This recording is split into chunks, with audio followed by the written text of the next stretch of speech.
Quero convidar você a abrir sua Bíblia no Evangelho de Mateus, no capítulo 28, a partir do verso 16. Mateus 28, de 16 a 20. Esses 4 versículos, mesmo assentados como os irmãos estão, fala sobre a grande comissão. E diz assim: os 11 discípulos foram para a Galileia, para o monte que Jesus lhes indicara. Quando o viram, o adoraram, mas alguns duvidaram. Então Jesus aproximou-se deles e disse: foi-me dada toda a autoridade nos céus e na terra. Portanto, vão e façam discípulos de todas as nações, batizando-os em nome do Pai, do Filho e do Espírito Santo, ensinando-os a obedecer a tudo que eu lhes ordenei. E eu estarei sempre com vocês até o fim dos tempos. Amém? Meus irmãos, a gente tem um grande desafio de ser discípulo de Jesus.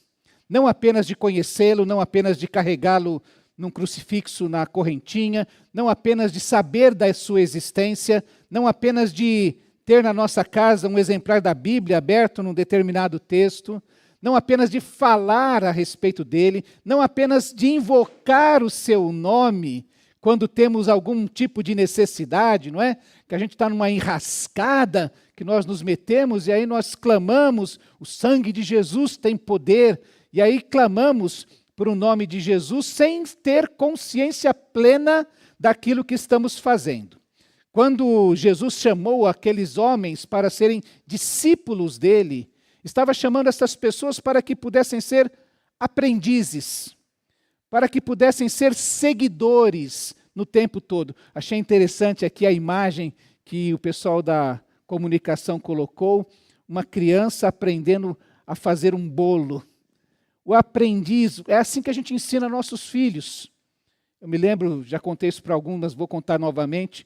Uma vez meu pai, estávamos construindo a casa lá e precisava jogar tijolo para ele em cima da laje, não é? E ele falou: mira no nariz, rapaz. Porque eu jogava o tijolo não chegava nele, ou então ia fora dele. Ele falou: olha no meu nariz e mira no meu nariz. E me ensinando a fazer isso. Como é que fazia para assentar um tijolo? Como é que faz massa? Quanto de água tem que pôr? E é fazendo, como creio que algumas irmãs ensinaram suas filhas, ou aprenderam a fazer bolo, com a mãe fazendo assim, ó, começa a bater aí os primeiros ovos, não é? Começa a mexer aí. E assim vai se aprendendo. Algumas devem ter quebrado alguns pratos ou copos para aprender a lavar uma louça. E assim é na vida, nós vamos aprendendo muitas coisas ao exercitar com alguém que conhece mais que a gente. Ouvi um grande médico falando sobre que existe um projeto que a IA vai fazer um pré-diagnóstico sobre os pacientes. Então, ela que vai cuidar primeiro para fazer como é que fala, uma garimpada, não é? Triagem, ela que vai ficar preocupada com isso. E ele contava que quando ele era aluno e estava no seu estágio, e havia um grande médico no hospital onde ele estudava, e ele, como estudante, era responsável por fazer essa triagem. E ele colocou lá, viu todos os protocolos e falou: já vou mandar essa pessoa para casa.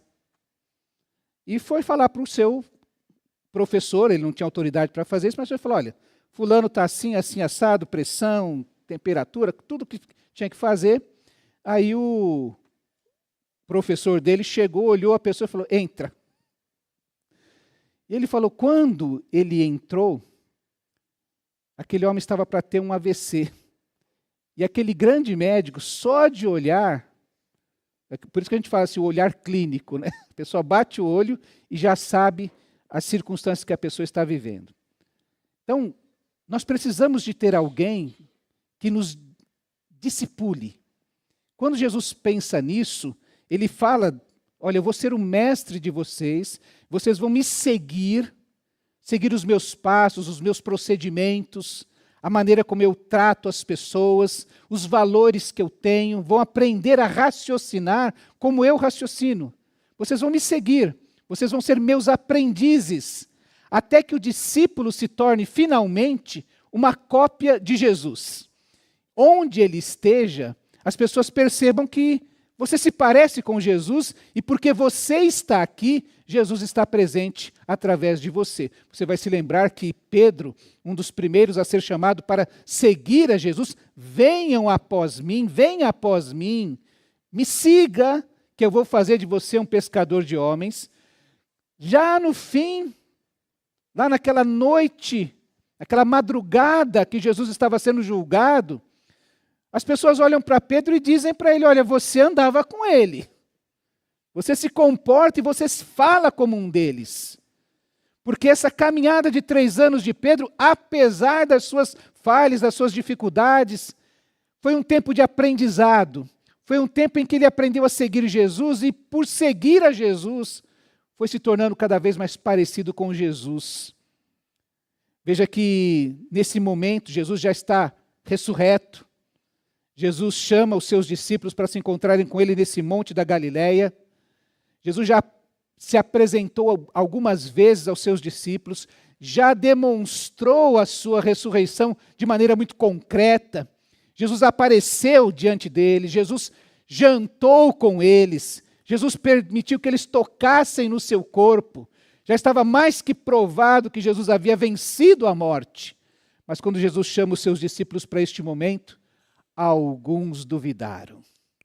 Mesmo depois de todas as provas, aqueles discípulos, aqueles seguidores de Jesus, aqueles aprendizes, ainda tinham falhas.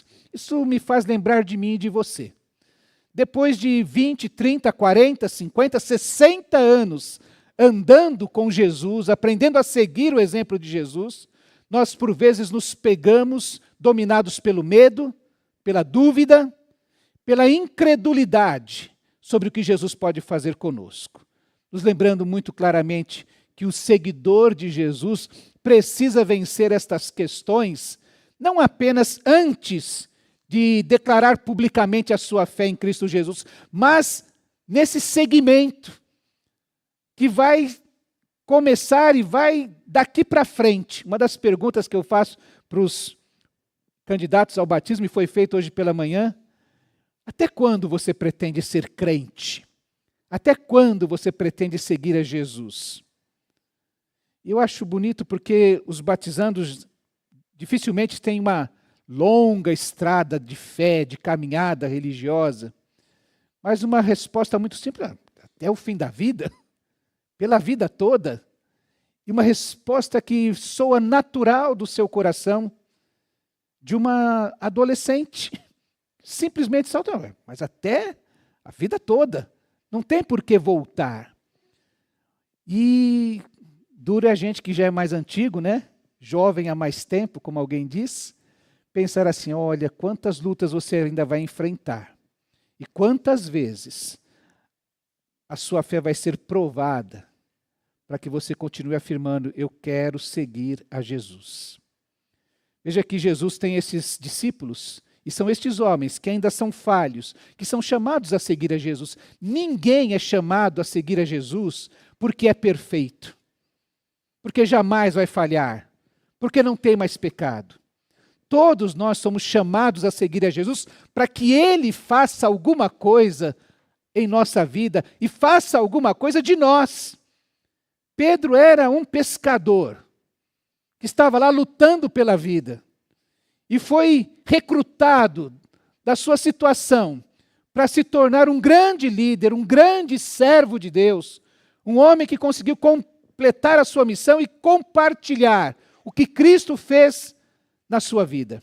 Assim também você e eu estamos sendo chamados e convocados por Cristo para segui-lo, não porque temos merecimento algum, mas porque Cristo pode fazer em nós e por nós e através de nós grandes coisas. É por isso que Jesus chama os seus discípulos e lhes diz: olha, mesmo diante da dúvida deles, Jesus afirma: é-me dado todo o poder nos céus e na terra. Quem nos convoca e quem nos envia é aquele que tem todo o poder.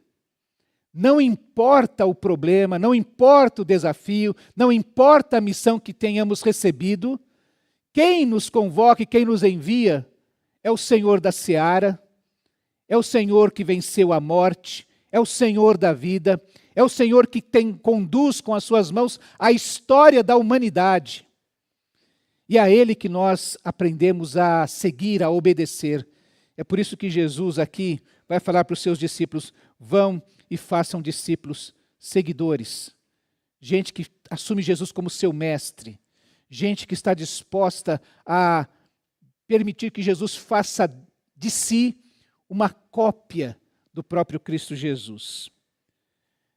Uma das coisas que eu aprendi, eu me batizei quando tinha a idade dessa menina que se batizou hoje, e nunca mais esqueci dessa mensagem. Tudo que Jesus pede de nós, primeiro, Ele é o exemplo. Segundo, Ele é a fonte. E aí ficou fácil de seguir a Jesus. Porque em qualquer dúvida a gente olha para Jesus. Qual é o exemplo de Jesus? Como Ele amou os seus inimigos, como Ele amou os seus adversários, como Ele amou aqueles que o perseguiam. Qual era o seu foco na sua missão? Eu tenho que servir, eu tenho que realizar a obra que o Pai me deu a realizar. Eu preciso compartilhar com você tudo o que eu ouvi do Pai.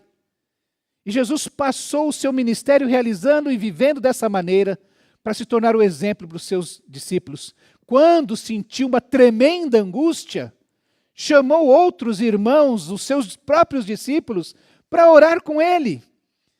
Não suportou isso sozinho. Ele vivia nessa comunidade.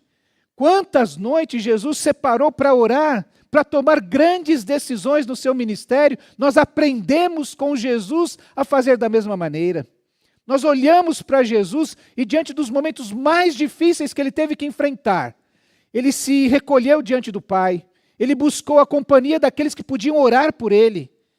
Ele entregou tarefas para outros fazerem. Nós aprendemos nesses últimos 2 domingos a respeito dos 12 que receberam a tarefa, depois dos 72. Vão, eu estou enviando vocês como cordeiros diante dos lobos, mas eu lhes dou poder e autoridade. Curem os doentes, libertem os cativos, proclamem o reino de Deus, que chegou o reinado de Deus nesse lugar.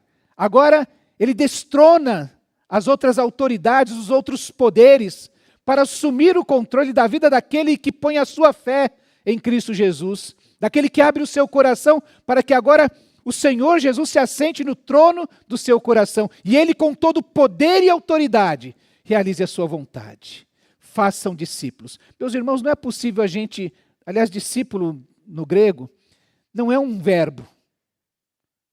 É a gente aqui no Brasil que, eu não sei se eu vou fazer um exemplo, um mau exemplo, mas existe a palavra scanner, que é um equipamento, né? E a gente aqui transformou num verbo, né? A gente vai escanear as coisas, né? Eu escaneio, tu escaneias, ele escaneia, não é? Mas que discipular não deveria ser traduzido dessa maneira. Ou alguém é discípulo ou não é. Ou ele é identificado como seguidor de Jesus, ou ele não é identificado como seguidor de Jesus. Se você é discípulo, você segue, você aprende, você vai se tornando cada vez mais parecido com Jesus. Vamos fazer discípulos. A nossa tarefa, a tarefa da igreja, é fazer com que as pessoas olhem para Jesus, olhem para a cruz e decidam seguir a Jesus. Hoje, nas circunstâncias que enfrentam hoje, amanhã e depois de amanhã, e na semana que vem, e no mês que vem, e no ano que vem, e na década seguinte, e no momento de vida que você ainda vai enfrentar. Hoje nós batizamos uma adolescente. Ela ainda vai ter que decidir que curso ela vai querer fazer na faculdade. Ela ainda vai ter que decidir se vai aceitar namorar com o primeiro que pedir namoro a ela, né? Bem daqui uns 20 anos, né, Adriana? Os pais dizendo amém, né? Mas ela vai ter que tomar tantas decisões ainda. E em cada uma delas, perguntar para o seu mestre: Senhor, o Senhor é o dono da minha vida. O Senhor é o dono do meu destino.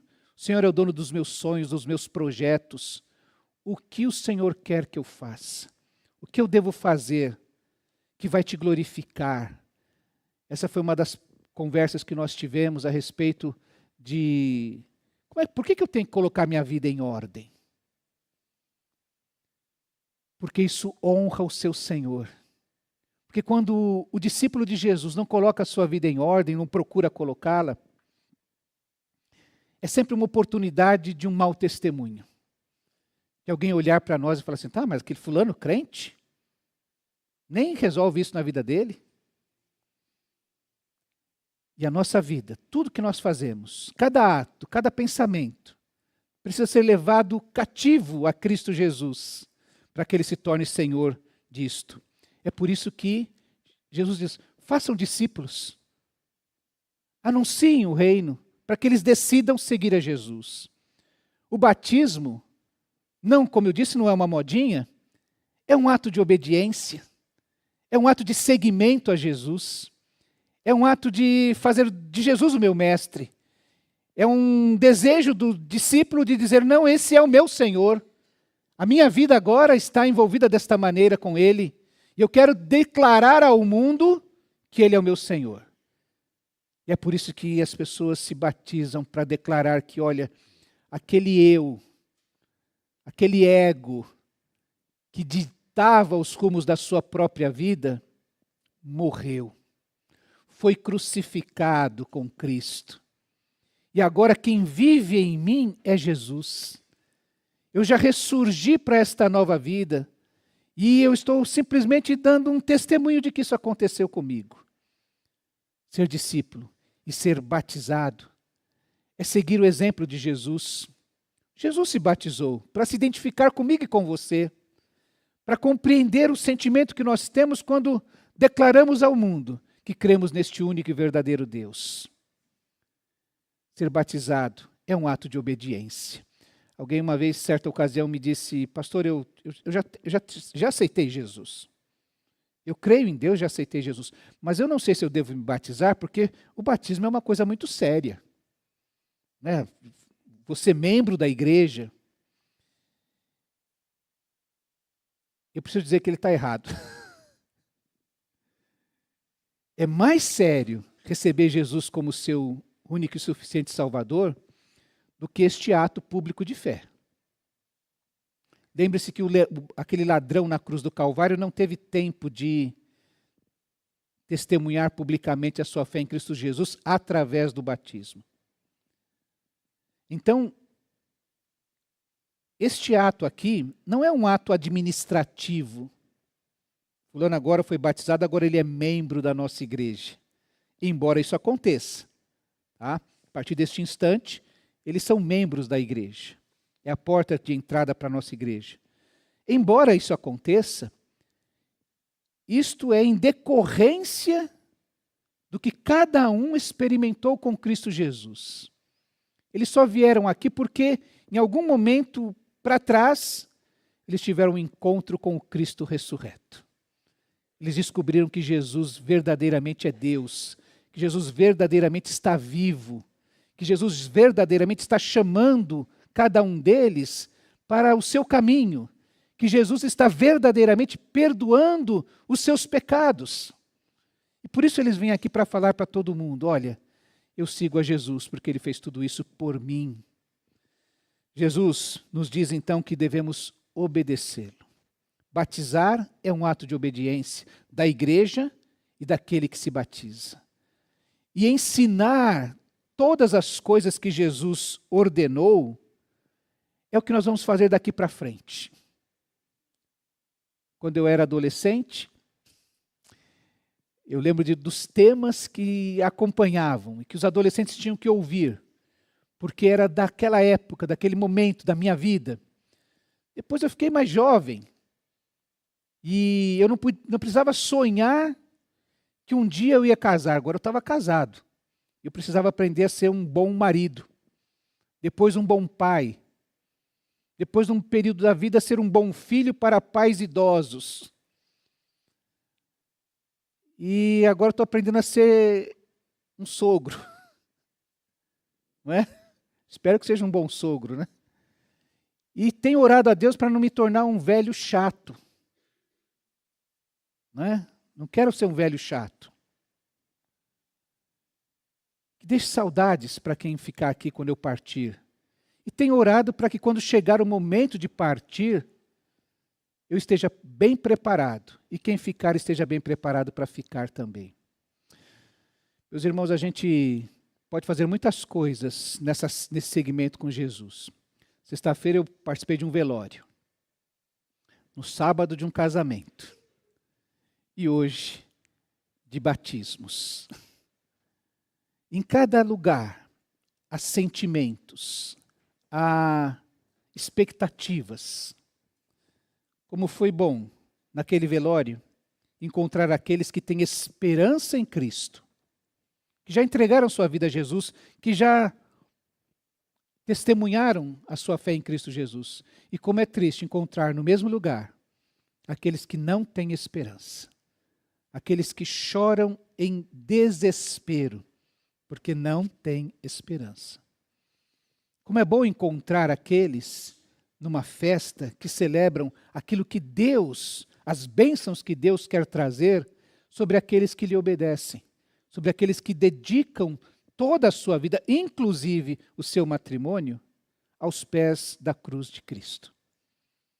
E como é bom chegar nesse momento, encontrar os irmãos que podem se alegrar, porque outros irmãos, novos irmãos, tiveram um encontro com Jesus Cristo. É assim que a igreja cumpre o seu papel, a sua missão proclamadora. Nós precisamos adorar a Deus, e isso é a nossa principal função e missão. Nós precisamos nos edificar uns aos outros, e nós cantamos aqui que queremos viver em comunhão, abençoando uns aos outros, servindo a Cristo. E isso é ser igreja. Você que está em casa, com todo o carinho do mundo, você já foi exortado nesse mês de aniversário da igreja a estar presente, a viver as bênçãos da comunhão presente, dessa comunhão que nós vivemos presencialmente, concretamente, não apenas virtual. Nós somos convidados a viver dessa maneira. E finalmente, meus irmãos, essa missão proclamadora, ela é cumprida, então, nessa edificação, ensinando tudo que Jesus ordenou a nós, e também é proclamadora, porque vamos ao mundo, como nós dissemos, para proclamar o reino de Deus, o reinado de Deus na vida das pessoas, para libertá-las de todas as doenças espirituais, físicas, emocionais, seja lá o que for, que as atrapalhe. Em Cristo Jesus, a libertação para a vida delas. Eu quero convidar você, hoje, a fazer discípulos. Pastor, o senhor acabou de dizer que discípulo não é um verbo, não dá para declinar o verbo, não é isso? Estou certo? Me falhou a memória aqui. Não dá para conjugar o verbo, melhor dizendo. Mas como é que a gente faz discípulos? Apontando para a cruz. Qual é o problema que você tem? O que é que lhe angustia a alma? Para onde vai a sua vida? Eu quero dizer a você que você precisa encontrar-se com Cristo. Quando você tiver esse encontro com Cristo, o rumo da sua existência será mudado, será transformado. Como todos estes discípulos que vão se encontrar com Jesus. E a Bíblia nos diz que mais de 500 irmãos tiveram encontro com Jesus ressurreto. Eles perceberam isso em Cristo Jesus. Eles enxergaram o Cristo ressurreto.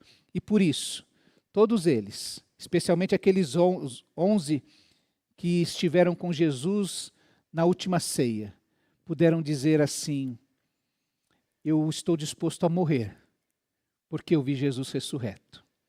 Lembre-se que todos eles morreram em lugares diferentes, de formas diferentes, mas todos eles afirmando a mesma verdade. Jesus é vivo. Eu encontrei com Ele. Que vocês possam aprender a viver em comunhão com o Senhor. Cada dia que acordar, perceber a presença desse Senhor sobre a sua vida. Não há mais um instante em que o Senhor não esteja a velar por vocês, a interceder por vocês, a cuidar de vocês e a promover a sua boa, agradável e perfeita vontade em sua vida. Amém?